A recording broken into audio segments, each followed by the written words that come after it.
UP के 10,000 से अधिक विद्यार्थियों को शासकीय वैद्यकीय महाविद्यालयों में MBBS के लिए प्रवेश। 11वीं 12वीं नीट और एम्स की संपूर्ण तैयारी के लिए महाराष्ट्र का एकमात्र IIM नांदेड़ और लातूर। बाबरी मस्जिद गिराने पर जो जजमेंट आया है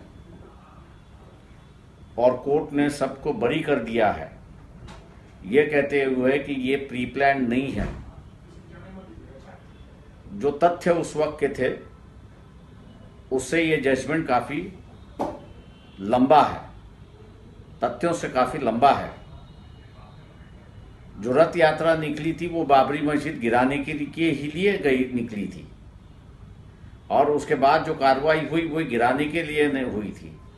इसलिए कोर्ट पर से विश्वास लोगों का अब नहीं रहेगा। ऐसे जजमेंट अगर आते रहे तो मैं दुर्भाग्य से कहूँगा कि ये देश की हित में नहीं है, ये देश के खिलाफ के जजमेंट है। मैं ये मान के चलता हूँ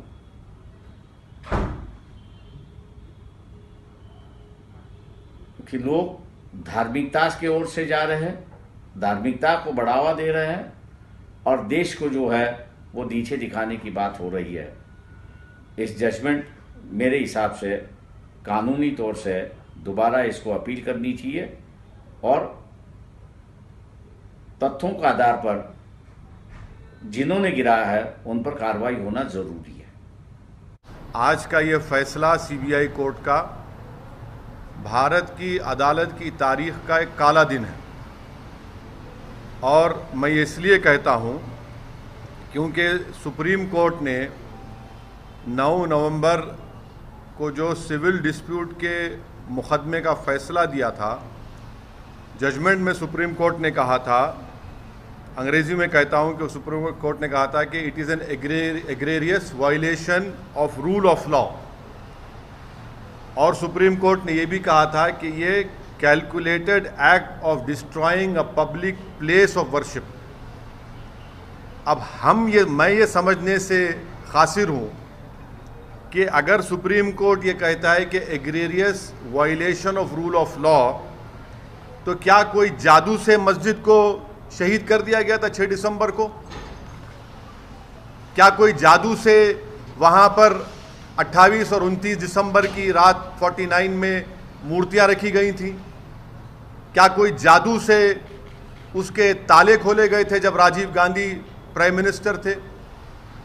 इसीलिए मैं ये कहता हूँ कि सुप्रीम कोर्ट ने जो बात कही उसके बरखिलाफ आज ये जजमेंट आया है और ये मैं कहने पर मजबूर हूँ कि violence page for you politically. अगर आप वायलेंस करेंगे तो आपको मिल जाएगा, क्योंकि आप अंदाज़ा लगाइए कि अडवाणी की रथ यात्रा जहाँ कहीं भी भारत में गई वहाँ पर खूनरेजी हुई, मासूम लोगों का कत्ल हुआ, जायदादें जलाई गईं, ख़ानदान उजड़ गए, बर्बाद हुए। और आज ये फैसला आता है CBI कोर्ट का जिसमें कहते हैं कि वो स्पॉन्टेनियस नहीं था। तो हम ये जानना चाहते हैं कि भाई साहब ये कितने दिन कितने महीने लगेंगे प्रिपरेशन के लिए ताकि वो स्पॉन्टेनियस ना हो? आप बताइए ना, कितने दिन कितने महीने लगेंगे स्पॉन्टेनियस ना हो? क्या ये बात सच नहीं है कि उमा भारती ने कहा था कि एक धक्का और दो, बाबरी मस्जिद तोड़ दो?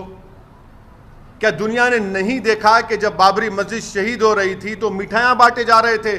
अडवाणी, मुरली मनोहर जोशी, उमा भारती, ये सब लोग तो मिठाई खा रहे थे, खुशियाँ मना रहे थे।